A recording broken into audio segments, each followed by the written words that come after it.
Juan capítulo 6.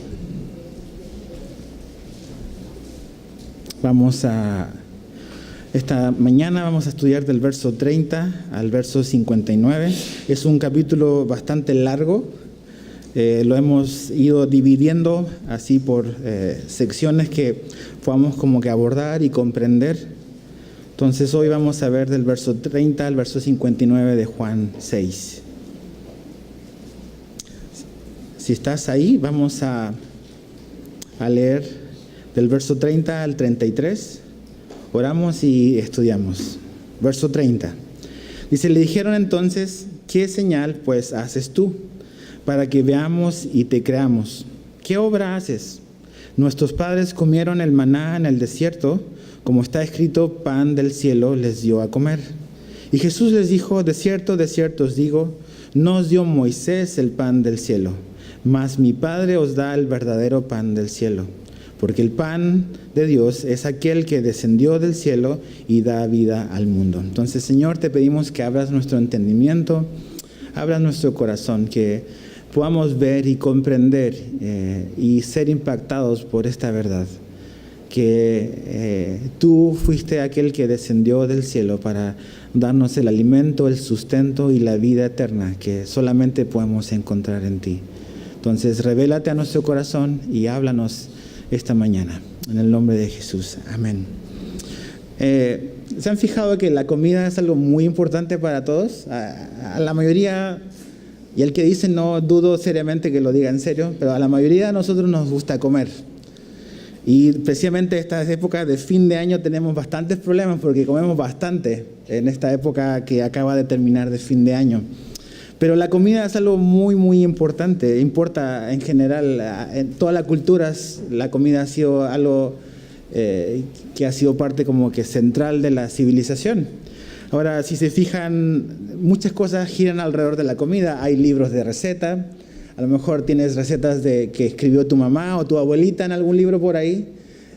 Hay programas de televisión que hablan de recetas. Hay canales de televisión exclusivamente dedicados a la comida. Ahora hay apps para tus dispositivos móviles que tienen que ver con comida, con recetas. Entonces, la comida es algo muy, muy importante. Es una industria que realmente mueve millones de dólares en todo el mundo cada año.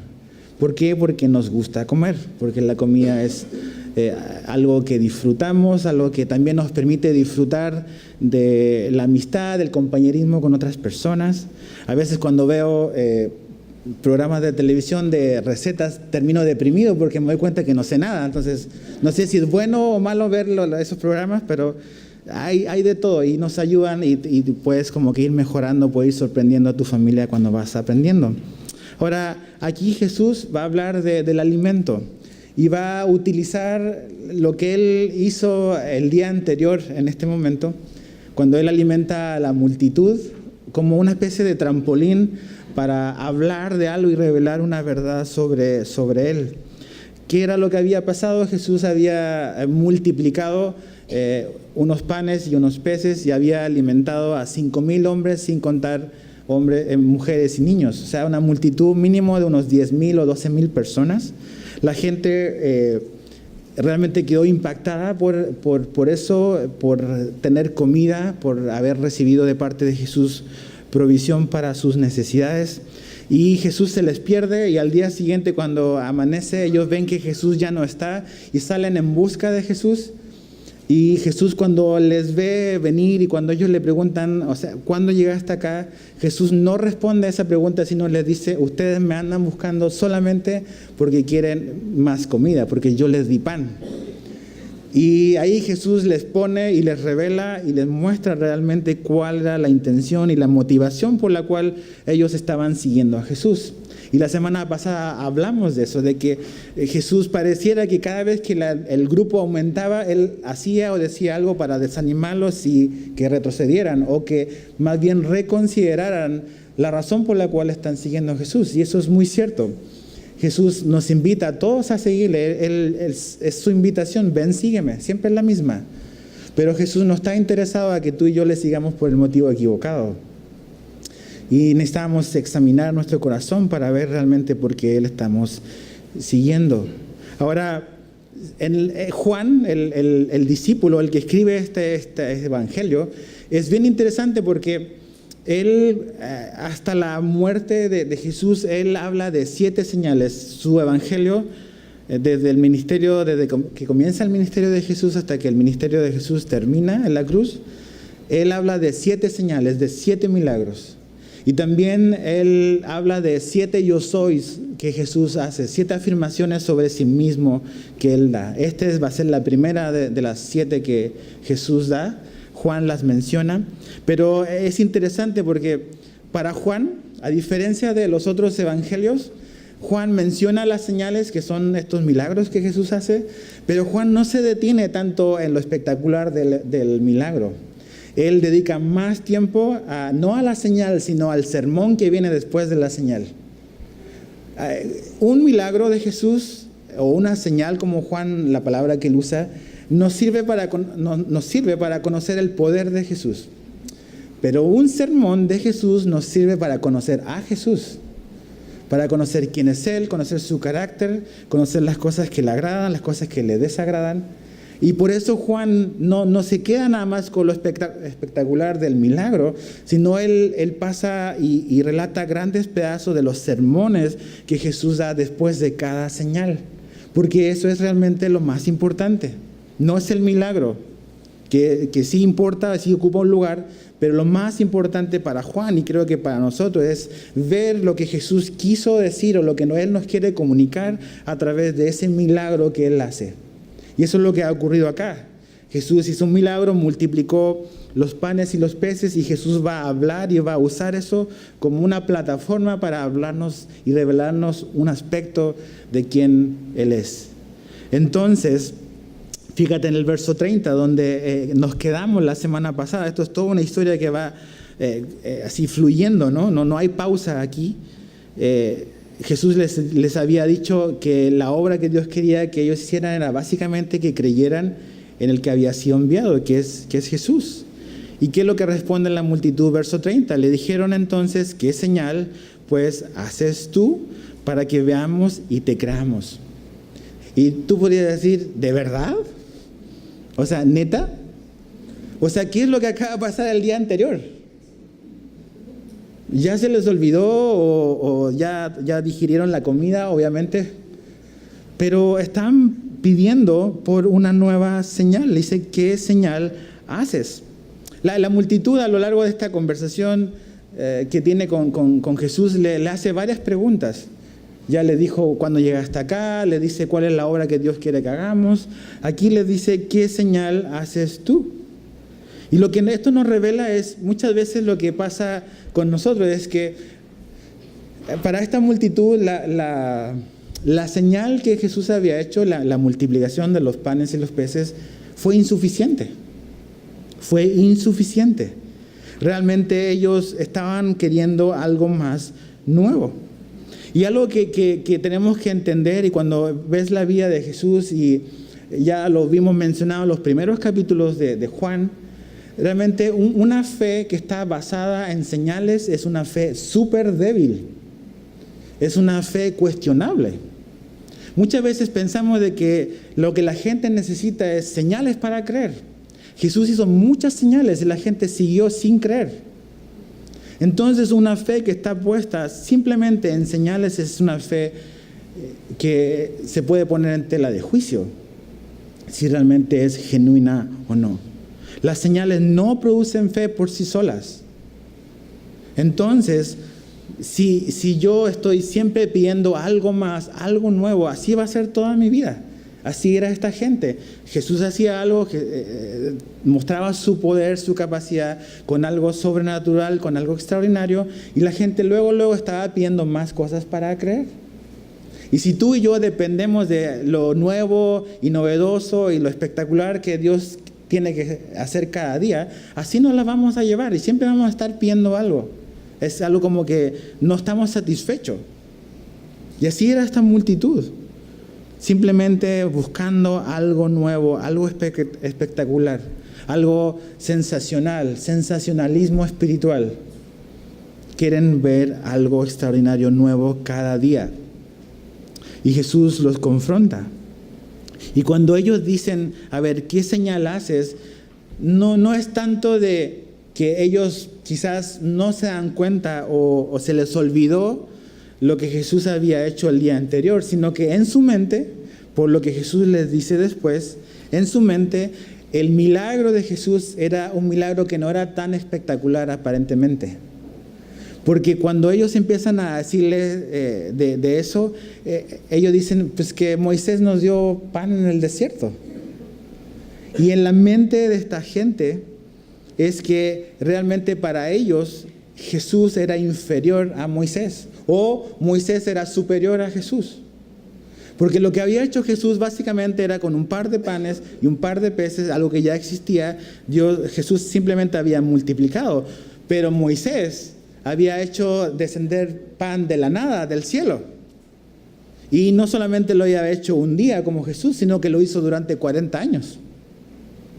Entonces esta gente está diciendo, está padre tu milagro Jesús, pero Moisés lo hizo por 40 años. ¿Te das cuenta la manera de pensar de esta gente? Súper equivocada, súper distorsionada. O sea, Jesús, ¿eso es todo lo que puedes hacer? Pues Moisés lo hizo. 40 años proveyó de pan para el pueblo de Israel. Dice el verso 31. Nuestros padres comieron el maná en el desierto, como está escrito, pan del cielo les dio a comer.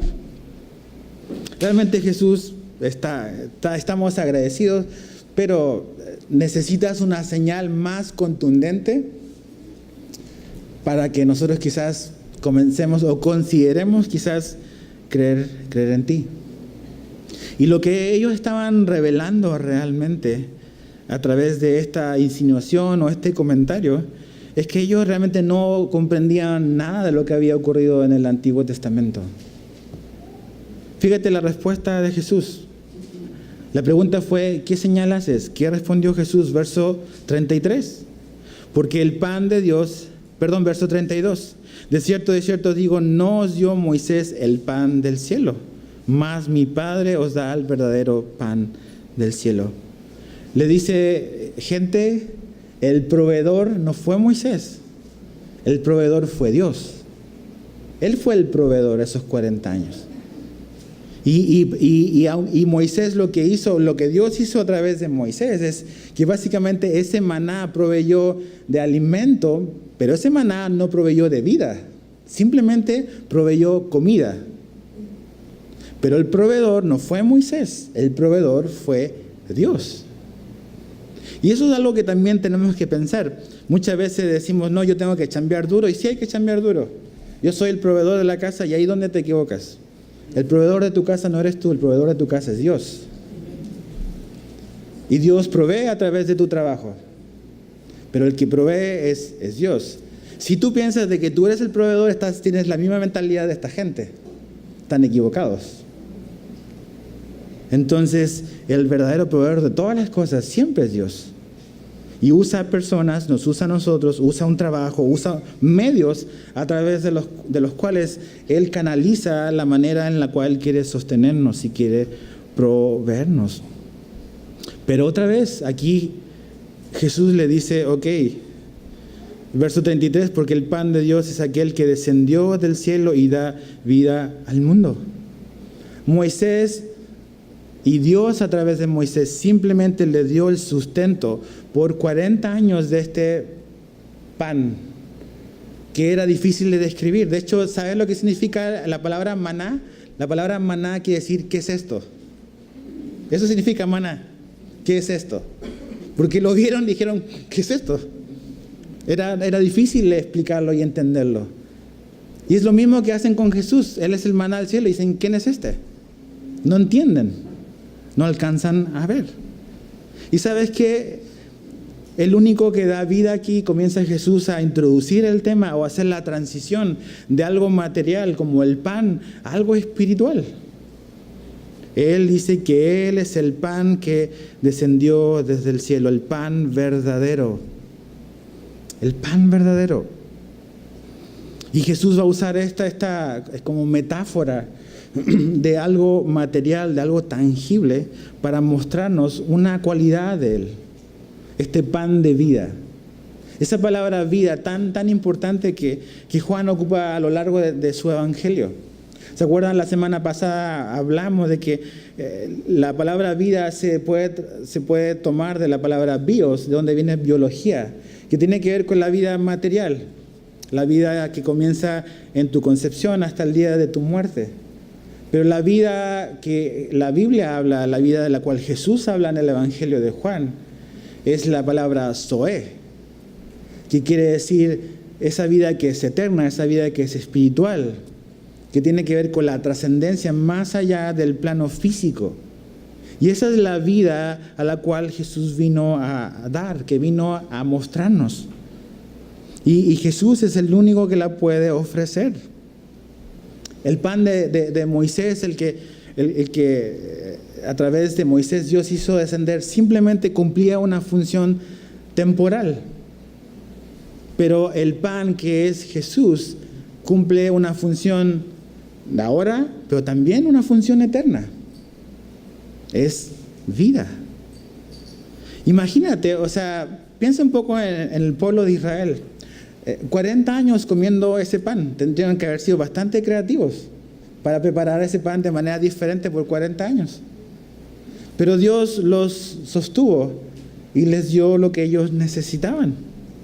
Entonces Jesús empieza a llevar la conversación del tema que ellos están viendo, de lo que Él hizo el día anterior, de este pan que trajo satisfacción y provisión a esta multitud, para hablar de algo que Él es capaz de hacer. La razón por la cual Él vino a este mundo. Fíjate el verso 34. Dice, le dijeron, Señor, danos siempre este pan. Así como que súper radical. Sí, ese pan, queremos ese pan entonces, todos los días. ¿Y qué están pensando ellos? Ellos se están quedando estancados, como frecuentemente nos pasa a nosotros, en el plano material. Sí, si es un pan que nos va a satisfacer, que nos va a dar vida, queremos ese pan todos los días. Pero realmente ellos están ciegos a la realidad espiritual, como muchas veces nosotros. Pensamos que todo se trata de lo temporal, que todo se trata de lo material, que la vida se trata de lo que tenemos, de nuestras posesiones, de lo que podemos alcanzar, de lo que podemos acumular. Y a veces estamos cegados y no alcanzamos a ver lo que realmente Jesús aquí quería hacerles ver a esta multitud. Es como cuando esa conversación que Jesús tuvo con Nicodemo, ¿se acuerdan de Nicodemo? Jesús le dijo, Nicodemo, tienes que nacer de nuevo. Y Nicodemo estaba pensando, no en un nacimiento espiritual, estaba pensando en que tenía que quizás regresar al vientre de su madre. No entendía nada. Porque él estaba pensando en un plano diferente al cual Jesús le estaba hablando. En Juan 3:4, no vayas ahí, Nicodemo le responde a Jesús, ¿cómo puede un hombre nacer siendo viejo? Después en el capítulo siguiente, en el capítulo 4, ¿se acuerdan? Jesús tiene una conversación con esta mujer samaritana. Y comienza también de un plano terrenal, pero lo lleva a un plano espiritual, a un significado espiritual y eterno, hablando del agua. Y cuando Jesús le dice, si tú supieras quién te pide agua, tú le pedirías a Él y Él te daría agua para vida eterna. Y la mujer le dice en el capítulo 4, verso 15, dame esa agua para que no venga aquí a sacarla. O sea, la mujer también pensando en que esa agua de la cual Jesús hablaba estaba en ese pozo. Y aquí esta gente le dice, ok, queremos comer siempre ese pan, pensando que era algo tangible, algo material. Y Jesús no estaba hablando de eso.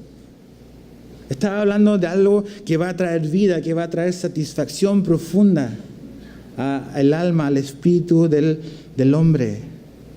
Fíjate el verso 35 al 38. Jesús le dijo, yo soy el pan de vida. Aquí está el primer yo soy de Jesús. Yo soy el pan de vida. El que a mí viene nunca tendrá hambre, y el que en mí cree no tendrá sed jamás. Mas os he dicho que aunque me habéis visto, no creéis. Todo lo que el Padre me da vendrá a mí, y al que a mí viene no le echo fuera.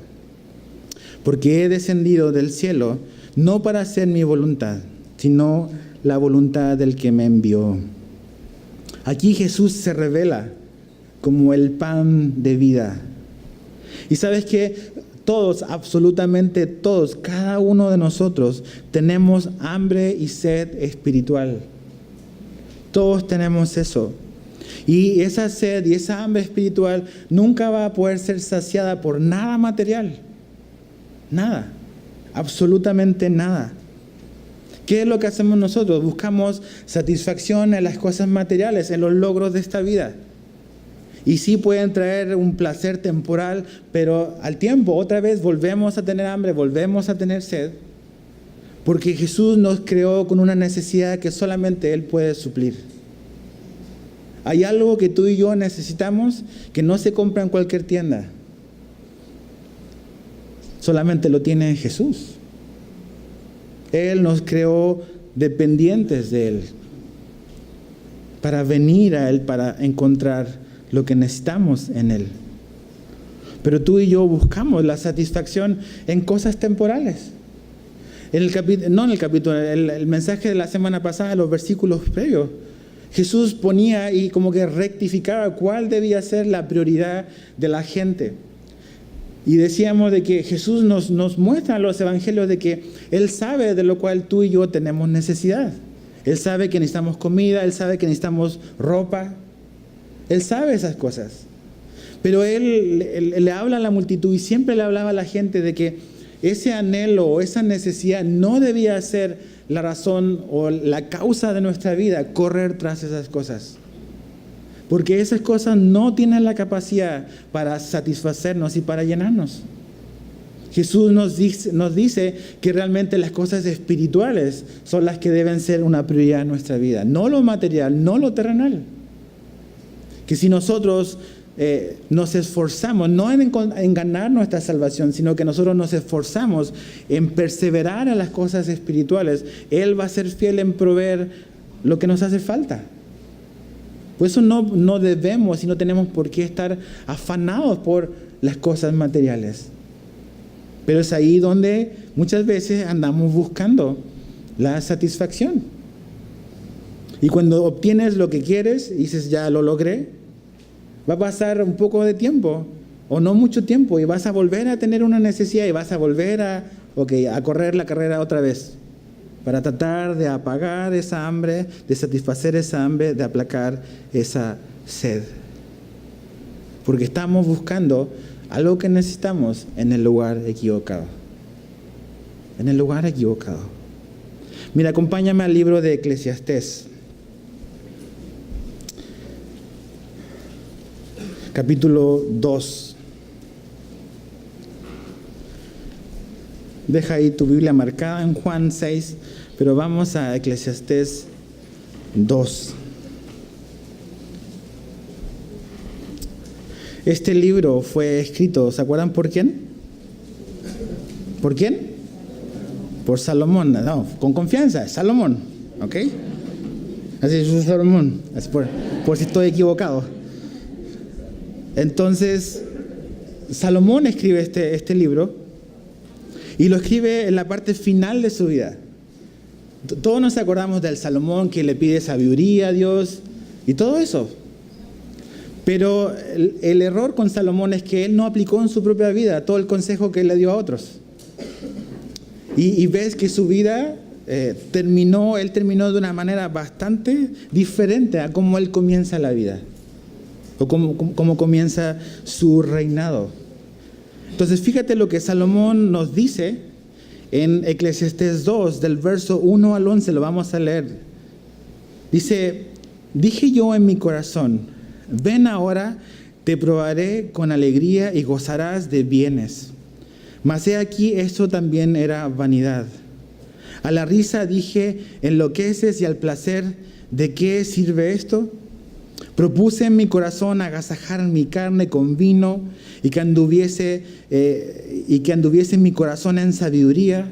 con retención de la necedad hasta ver cuál fuese el bien de los hijos de los hombres, en el cual se ocupan debajo del cielo todos los días de su vida. Engrandecí mis obras, edifiqué para mí casas, planté para mí viñas, me hice huertos y jardines y planté en ellos árboles de todo fruto.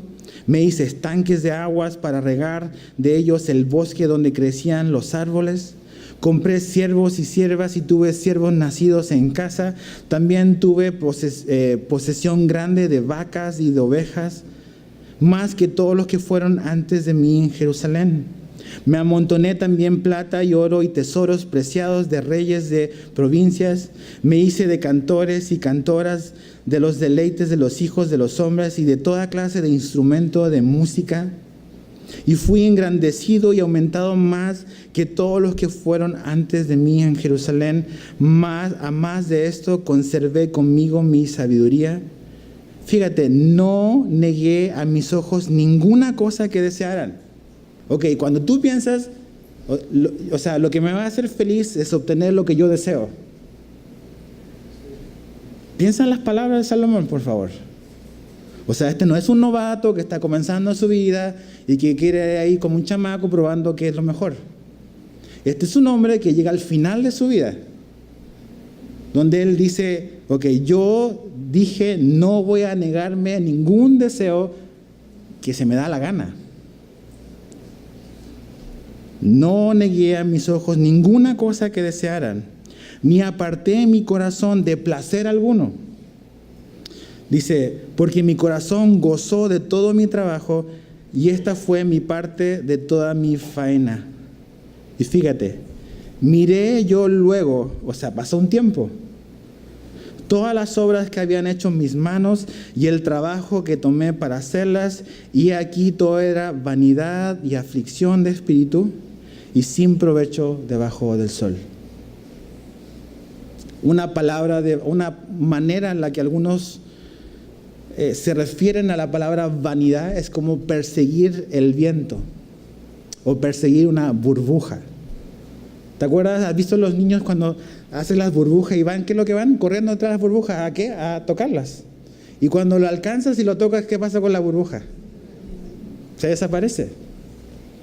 Y Salomón dice que él pasó toda su vida alcanzando todos los placeres que un hombre con su influencia, con sus recursos podría haber tenido a su alcance. Los probó todo y dice, todo eso es aflicción de espíritu, es vanidad. Piensa en eso. Ves a esta serie de gente famosa, artistas, músicos, intelectuales, gente que te dice lo tiene todo, pero ves su vida y los ves vacíos. ¿Por qué? Porque están buscando algo que ellos necesitan en el lugar equivocado. Porque ni todos los placeres, ni todas las metas alcanzadas van a poder satisfacer el hambre y la sed que tú tienes dentro y que yo tengo dentro. Entonces, necesitamos algo que realmente pueda aplacar y satisfacer profundamente. Y es ahí donde entra Jesús. Jesús tiene lo que tú y yo necesitamos. Y solo Él lo tiene. No lo tiene nada más, ni ese trabajo, ni ese ascenso, ni ese aumento de salario, ni ese cambio de ciudad, ni ese cambio de esposa, ni ese cambio de esposo, ni en un hijo más o un hijo menos. No está ahí.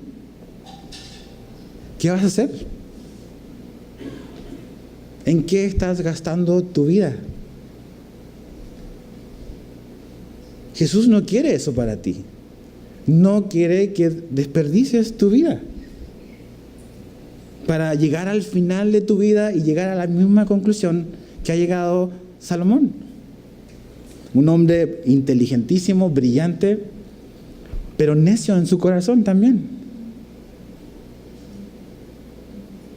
¿De qué nos sirve? Quizás como Salomón, tener todo este conocimiento de Dios si no lo hacemos nuestro, si no lo asimilamos en nuestra vida, si no caminamos conociendo a nuestro Dios. Salomón dice, hey, mejor teme a Dios desde joven. Eso es la parte final de lo que él dice en Eclesiastés. Entonces Jesús tiene lo que tú y yo necesitamos. Pero el problema es que en ti y en mí está un poco quizás lo mismo que en esta gente. Hay incredulidad. Realmente somos incrédulos de que en Jesús podemos estar satisfechos. Si no, veamos las decisiones que tomamos cada día. Cuando postergamos las cosas espirituales y nos enfocamos únicamente en lo material, estamos siendo incrédulos de las promesas de Jesús. Pensamos que ahí está lo que necesitamos. Entonces, ahora, Jesús no está diciendo que no nos esforcemos en trabajar. Jesús no está diciendo que no necesitamos comida. El Nuevo Testamento nos dice que como cristianos debemos trabajar más duro, que debemos ser más responsables, que tenemos que comer, que tenemos que proveer para nuestra familia. Pero la Biblia no nos dice que ese es el propósito de nuestra vida.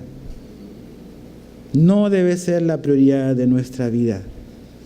Porque lo único que tiene la capacidad de sustentar y dar vida y dar satisfacción a nuestro corazón se llama Jesús. ¿Y sabes lo que Jesús está haciendo aquí? Esta gente, ¿por qué había venido a Jesús? Porque quería más pan. Básicamente, quería más comida. Quería que Jesús les solucionara ese problema temporal. Pero no estaba interesado en algo eterno, en algo espiritual. No quería, a lo mejor, pensar en que ellos tenían un problema eterno y que Jesús era la solución para el problema eterno. Y mucha gente quizás hoy en día se acerca o se quiere acercar a Dios o viene a la iglesia nada más porque ve a Jesús como el que bachea las calles.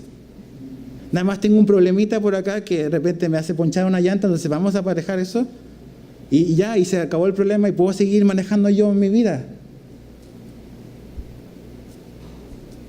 Jesús vino a darnos una nueva vida.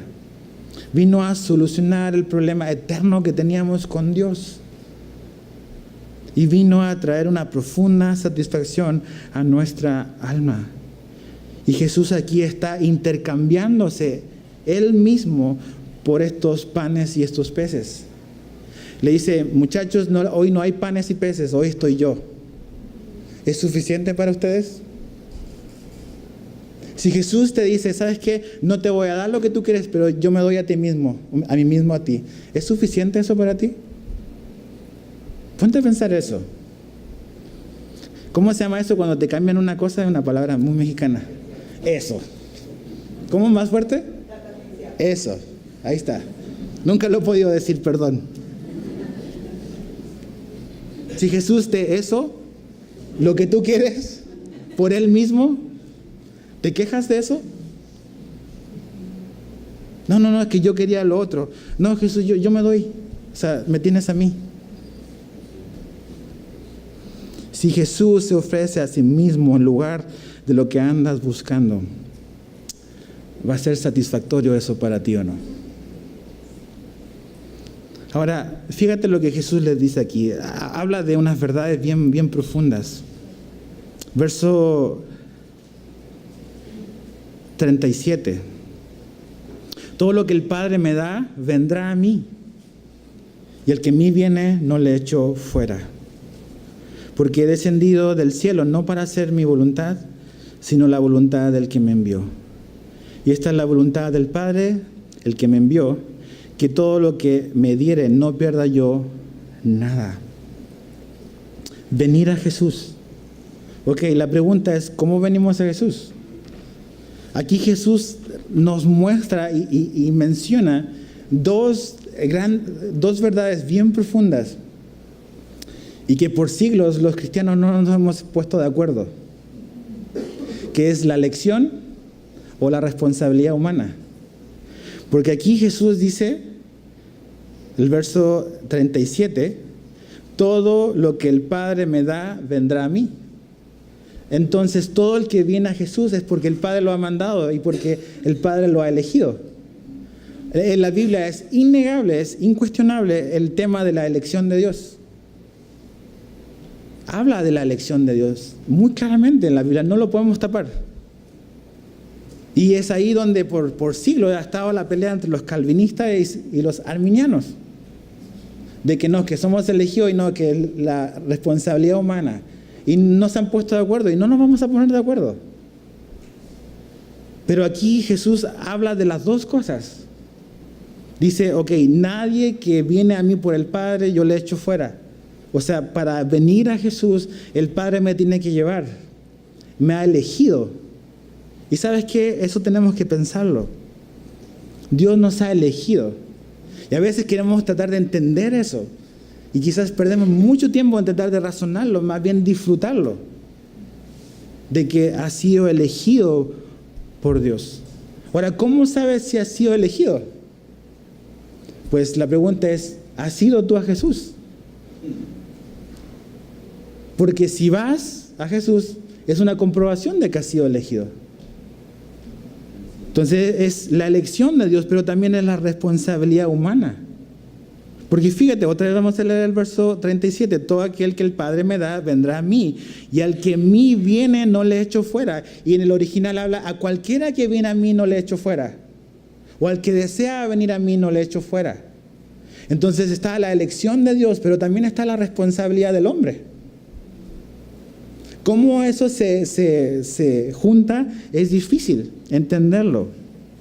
Una vez le preguntaron a Spurgeon, que era un calvinista, cómo él reconciliaba estas dos cosas, la elección de Dios y la responsabilidad del hombre. Y él respondió lo siguiente: nunca trato de reconciliar a dos buenos amigos.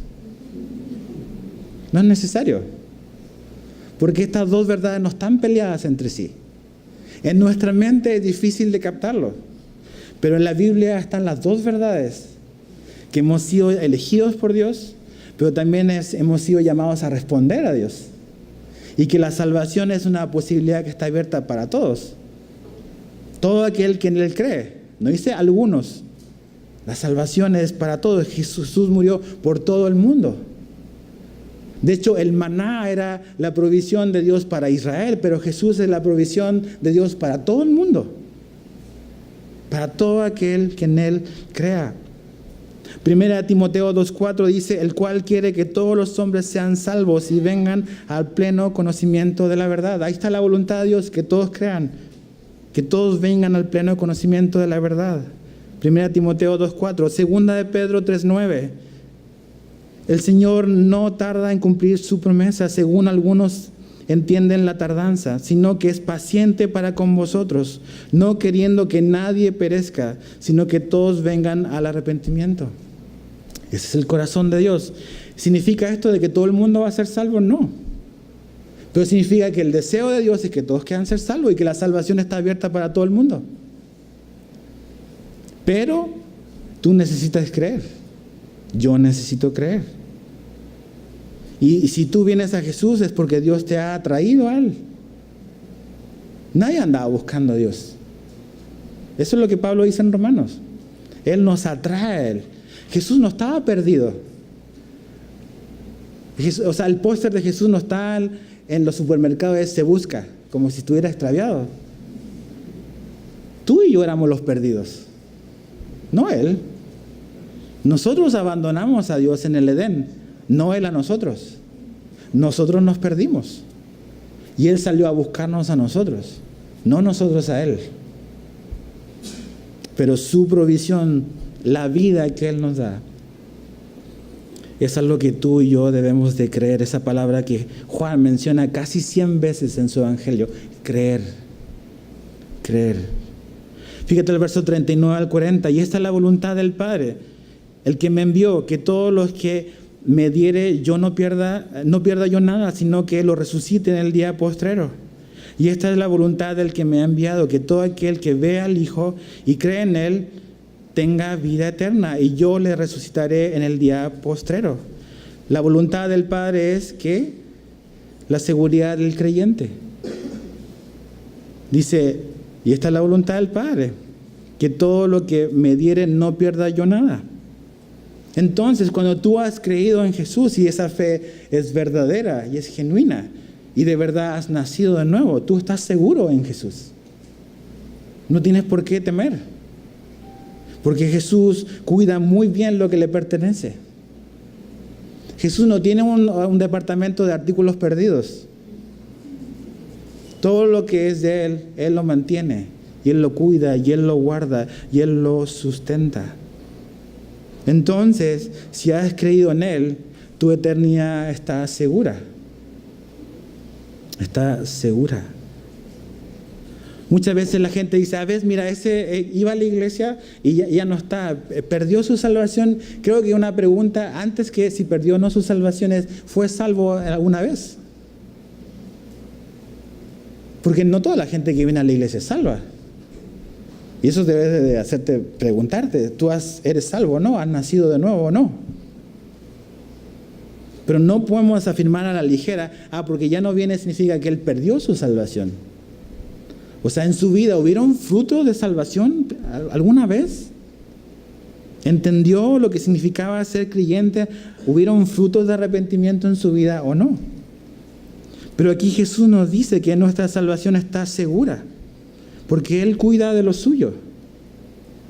Y si te fijas, Jesús siempre habla de la seguridad al creyente después de que le habla de que necesita creer. No le dice a Nicodemo, no le dice a la mujer samaritana, tú has sido elegida. Dice, tú necesitas creer. Y la seguridad de la salvación viene después de creer. Pero necesitamos creer. Y esa es la voluntad del Padre, es buena. ¿Y cuál es su voluntad? Que tú puedas ver al Hijo, que puedas creer en el Hijo y puedas tener vida por el Hijo. Esos son los propósitos de Dios para este 2019 y quizás para ti. Que puedas ver más a Jesús, que puedas tener más fe en Jesús, que puedas tener más vida en Jesús. Esa es su voluntad, ese es su propósito, que tu vida esté más llena de Jesús, no más llena de cosas, sino más llena de alguien, de su Hijo. 41 al 42 dice, murmuraban entonces de él los judíos, porque había dicho, yo soy el pan que descendió del cielo. Y decían, ¿no es este Jesús, el hijo de José, cuyo padre y madre nosotros conocemos? ¿Cómo pues dice este del cielo ha descendido? Esta pregunta, me imagino el momento de haber sido muy extraño para estos hombres, porque cuando aquí ya habla de los judíos, está hablando que en ese grupo de la multitud también ya habían religiosos.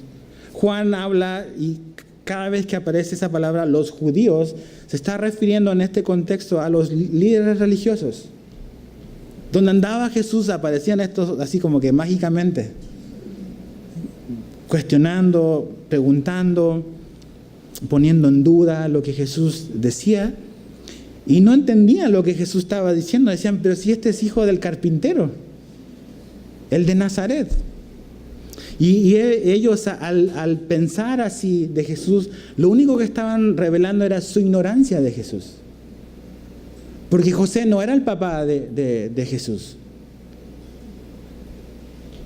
Simplemente fue el hombre que Dios usó para ser el esposo de la mamá de Jesús. Pero José no era el papá. No tenía la información correcta, ni siquiera tenía la información correcta de Jesús terrenal, menos iban a saber quién era Jesús, el divino, el Dios hecho hombre. Y porque ellos no tenían la información correcta de Jesús, estaban rechazando a Jesús, sus palabras. Y sabes que muchas veces pasa eso. Nosotros nos cuesta a veces creer o rechazamos porque no entendemos todavía quién es Jesús. No tenemos todo el panorama claro de realmente cuál es su identidad. Por eso necesitamos conocerlo. Necesitamos saber quién Él es. Y la mejor manera y la manera más confiable es a través de este libro, de la Biblia. Leerlo, conocer a Jesús, conocer sus palabras, su identidad. Sí, sus milagros son asombrosos, pero detrás de cada señal Jesús nos quería enseñar algo de Él, alguna verdad sobre Él y también sobre nosotros. Pero ellos están rechazando a Jesús porque dicen como que no nos cuadra, pues si es el hijo del carpintero, ¿de qué está hablando? Y les hacía ruido porque cuando Él dice que descendió, ellos tenían muy muy claro lo que Jesús quería decir con eso. Estaba Jesús reconociendo su deidad, de que Él venía del cielo. Cuando la gente dice, no, Jesús nunca se atribuyó a ser Dios, claro que sí, lee los evangelios. Jesús dijo claramente y reveló que Él era Dios. Por eso hubo tanto cortocircuito con los religiosos. Ahora, al verso 43 al 46 dice: Jesús respondió y le dijo: no murmuréis entre vosotros. Ninguno puede venir a mí si el Padre que me envió no lo trajere, y yo le resucitaré en el día postrero. Escrito está en los profetas, y serán todos enseñados por Dios. Así que todo aquel que oyó al Padre y aprendió de él viene a mí. No que alguno haya visto al Padre, sino aquel que vino de Dios, éste ha visto el Padre. No solamente no conocen bien a Jesús, sino que definitivamente no conocen bien al Padre, no conocen bien a Dios. Estos hombres que en teoría se suponía que debían de conocer a Dios, no lo conocían bien de verdad. Porque básicamente lo que Jesús está diciendo aquí es: no puedes tener al Padre si no tienes al Hijo. Y no puedes llegar al Padre si no pasas por el Hijo. No hay tal cosa, es como me quedo con Dios pero dejo afuera a Jesús de la ecuación. No puede hacer eso. Y eso demuestra básicamente que esta gente quizás tenía información, pero no tenía una revelación, una comprensión verdadera de quién era Dios. Hoy en día mucha gente puede decir: yo creo en Dios, pero dice: yo no creo en Jesús. No puedes llegar a Dios si no pasas por Jesús. Y es una afirmación bastante estrecha que Jesús hace, y es la verdad. Por eso la Biblia dice que Él es la puerta estrecha, la angosta, no la ancha. Vamos a tener que pasar medio de lado y desprendernos de las cosas que nos impiden entrar por esa puerta estrecha. Pero lo que nos debe de maravillar no es que es una puerta estrecha porque Dios no quiere salvar. Es porque vivimos en un mundo tan pluralista que no nos gusta eso, que nos den una sola posibilidad. En un mundo donde quiere creer un montón de cosas, quiere creerlo todo y que todos tienen la razón, eso es una contradicción, que todos tienen la verdad. Entonces, cuando ves estas afirmaciones, no que yo invento, sino afirmaciones de Jesús, que Él es el camino, la verdad y la vida, que nadie va al Padre si no es por Él, tiene que hacernos pensar, entonces, ¿quién es el que está diciendo estas palabras? ¿Qué hace a Jesús diferente a cualquier otro hombre que ha existido? ¿Por qué podemos confiar en sus palabras? ¿Por qué lo que Él dice es verdad? O como decía C.S. Lewis, o es un lunático o realmente es quien dice ser. ¿Qué pone a Jesús en otra categoría de cualquier otro líder religioso que ha existido? La resurrección. La resurrección pone a Jesús en otro plano. Pero el problema es que la gente no quiere creer, no quiere aceptar. Quiere tener su propio Dios, un Dios hecho a su imaginación. Pero no el Dios verdadero, no el Dios de la Biblia. Y la gente desde aquí hasta el día de hoy tiene conflictos con eso. Verso 47 al 51 dice: de cierto os digo, el que cree en mí tiene vida eterna. Yo soy el pan de vida, otra vez, el pan de vida. Vuestros padres comieron el maná en el desierto y murieron. Este es el pan que desciende del cielo para que el que de él come no muera. Yo soy el pan vivo que descendió del cielo. Si alguno comiere este pan, vivirá para siempre. Y el pan que yo le daré es mi carne, la cual yo daré por la vida del mundo. Entonces los judíos contendían entre sí, diciendo: ¿cómo puede éste darnos a comer su carne? El pan del cielo, Jesús, otra vez Él se revela así como el pan. Y aquí Jesús dice algo así y como que une su lógica de, el pan, el maná que Moisés nos dio en el desierto, pero ese maná solo proveyó de una satisfacción temporal, que era necesaria, pero temporal. Finalmente todo Israel murió también. Ese maná que ellos comieron era simplemente para alimentar y nutrir su cuerpo material o terrenal, pero no tenía la capacidad de dar vida. No tenía la capacidad de dar vida. Ese maná no evitó que Israel muriera. Y todas nuestras cosas que quizás puedan ser necesarias, y estamos agradecidos con Dios por el sustento que nos da. Pero eso no va a evitar que un día tú y yo, si Jesús no viene antes, muramos. Puedes tener mucho dinero, puedes tener dinero para comprar medicina, pero eso no te compra vida y salud. Todos tenemos una cita con nuestra muerte si Jesús no viene antes. Mi pregunta es, ¿estás preparado para ese día? Porque ese día va a llegar. Y nada de lo que hemos acumulado va a ser un estorbo para que ese día llegue. Ese día va a llegar. Entonces, tengo una decisión que tomar. ¿Sigo haciendo de lo terrenal, de lo temporal, el énfasis de mi vida? ¿O empiezo a voltear a ver lo que Jesús me está diciendo? Porque Él me promete satisfacción, Él me promete vida, Él me promete un buen alimento, sin colesterol, sin los triglicéridos y esos problemas, espiritual, que satisface profundamente el alma y que me da vida eterna. Jesús es superior a Moisés. Jesús es superior a cualquier hombre, porque cualquier cosa que hombre te pueda ofrecer es perecedero y no tiene la capacidad ni de satisfacerte completamente, ni menos darte vida eterna. Ningún hombre, ningún pastor, ninguna iglesia tiene la capacidad de darte vida eterna. Solo Jesús. Por eso lo necesitas y por eso Él está disponible. Ahora, ¿cómo accedemos a esta vida eterna? Aquí Jesús dice que es mediante la fe. Es mediante la fe cuando ponemos nuestra confianza en Jesús.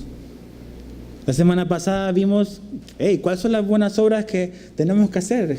Jesús le dijo, esta es la obra singular, que crean en el que Él envió. Eso es lo que el Padre pide, eso es lo que Jesús pide, que tú y yo podamos poner nuestra confianza en Él. Y como resultado de poner nuestra confianza en Jesús, el resultado es la vida eterna. La vida eterna que está en Jesús. Está también la disponibilidad. ¿Quiénes pueden aplicar a esto? Absolutamente todo el mundo. El maná era para los judíos. Jesús, el pan de vida, es para todo aquel que quiere venir a Él. Es una invitación abierta. Entonces Jesús les está diciendo, gente querida, ustedes, aunque necesitan algo temporal como pan, hay una necesidad más grande y más profunda en sus vidas, que es este alimento que soy yo y que yo les puedo dar, que trae satisfacción, que trae placer, que trae contentamiento, pero que trae vida eterna. Y eso es lo que tú necesitas el día de hoy. No es algo que te falta para tener contentamiento, sino es algo que ya tienes quizás. Ahora, si no tienes a Jesús, te falta todo. Jesús no es como la guinda del pastel, que es como el detallito que va a hacer tu vida hermosa. Si no tienes a Jesús, no tienes nada. Y si tienes a Él, lo tienes todo. Él es la vida, es Zoé, algo eterno, algo más grande que esto. Entonces, ellos querían un milagro material, pero Jesús le está hablando de un milagro espiritual, la salvación. Eso fue lo que Jesús vino a dar.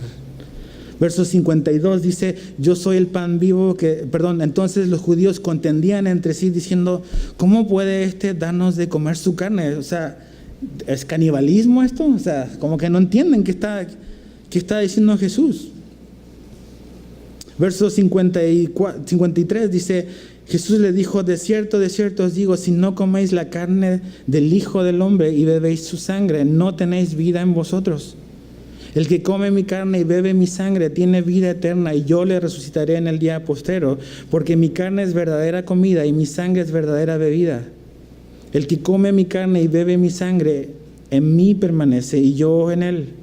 Como me envió el Padre viviente y yo vivo por el Padre, asimismo el que me come, él también vivirá por mí. Este es el pan que descendió del cielo, no como vuestros padres comieron el maná y murieron. Dice, el que come de este pan vivirá eternamente. Su carne es la comida, su sangre es la bebida. ¿De qué está hablando Jesús? Ellos pensaban, ¿esto es literal? O sea, ¿hay que comer y tomar sangre? ¿Es canibalismo esto? Pues no. Si ellos hubiesen entendido y se hubiesen recordado de lo que decía Levítico, Dios le dice, hey, la vida está en la sangre. La sangre es la vida. Y lo que Jesús está diciendo aquí es una metáfora. No está diciendo que tenemos que morderlo. Está diciendo que cuando Él está hablando de su sacrificio, Él va a dar su vida. Él va a entregar, va a derramar su sangre. Su vida, Él la va a entregar. Y Él la va a entregar como un sacrificio, como una ofrenda por todo el mundo. Para que todo aquel que en Él crea no se pierda. Pero esta vida está disponible, pero está condicionada. ¿A qué? A comerla. ¿Qué quiere decir eso? O sea, cuando tú comes un pedazo de pan, te lo metes en la boca, lo tragas, lo digieres y eso ya es parte tuya. Lo internalizas. Y eso es lo que necesitamos hacer con Jesús. Necesitas hacerlo tuyo. No basta simplemente con conocerlo de fuera y saber de Jesús. Él necesita entrar a tu vida. Cuando comes algo, se hace parte de ti. El alimento entra, se hace parte tuya, pero también afecta a cada parte de tu vida. La comida nos afecta cómo somos, lo que hacemos, la salud que tenemos. Pero al creer en Jesús hace lo mismo. Él entra en nuestra vida, pero no solamente entra en nuestra vida cuando creemos en Él, sino que afecta a toda nuestra vida y influye en cada área de nuestra vida. A eso se está refiriendo aquí Jesús. Hey, necesitas apropiarte de Jesús hoy.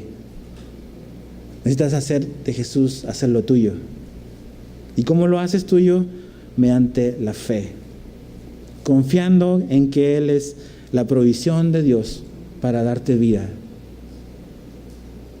¿Qué es lo que nos separa de Dios? Es el pecado. La Biblia nos dice que debemos de arrepentirnos de nuestros pecados. Abandonar mi pecado. Dejarlo atrás y venir y correr hacia Jesús. Que si yo vengo a Él, Él me dice que Él no me echa fuera. Él no rechaza a nadie que viene a Él. No tengas miedo de, a lo mejor esto que hice es demasiado grave como para que Él me pueda perdonar. Él puede perdonarlo todo. Si tú te arrepientes, Él te va a perdonar. Corre hacia Jesús. Él no te va a echar fuera. Cree en Él. Invítalo a ser el Señor de tu vida. Ven hacia Él. Juan 14:23, Jesús dijo, el que me ama, mi palabra guardará. Y mi Padre le amará y vendremos a Él y haremos morada en Él. Fíjate, dice que vendremos a Él y haremos morada. Tu vida, mi vida, cuando ponemos nuestra fe en Jesús, somos un lugar donde Jesús habita, donde Dios habita en nosotros. Él viene a vivir a nuestra vida y hay comunión. Y eso es lo que Dios quiere, comunión contigo y conmigo. Esa es la vida. Por eso Jesús dice en Juan 17:3 que la vida comienza cuando le conocemos a Él.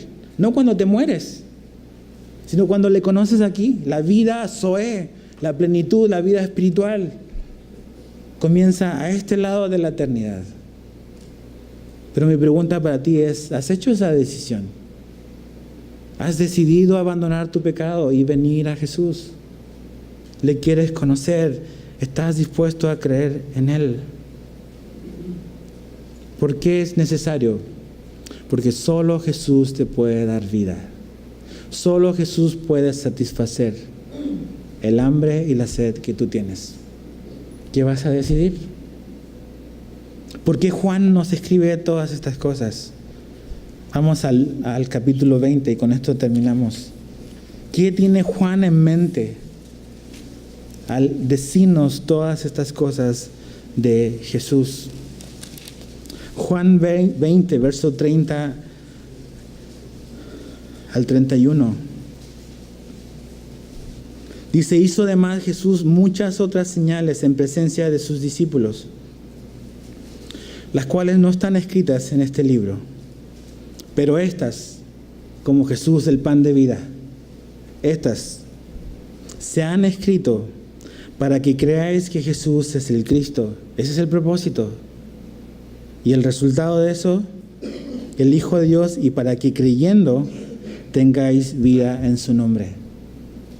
Eso es lo que Juan quiere. Eso es lo que Jesús quiere para ti, que tengas vida, vida eterna. ¿La tienes, mi amigo, hoy?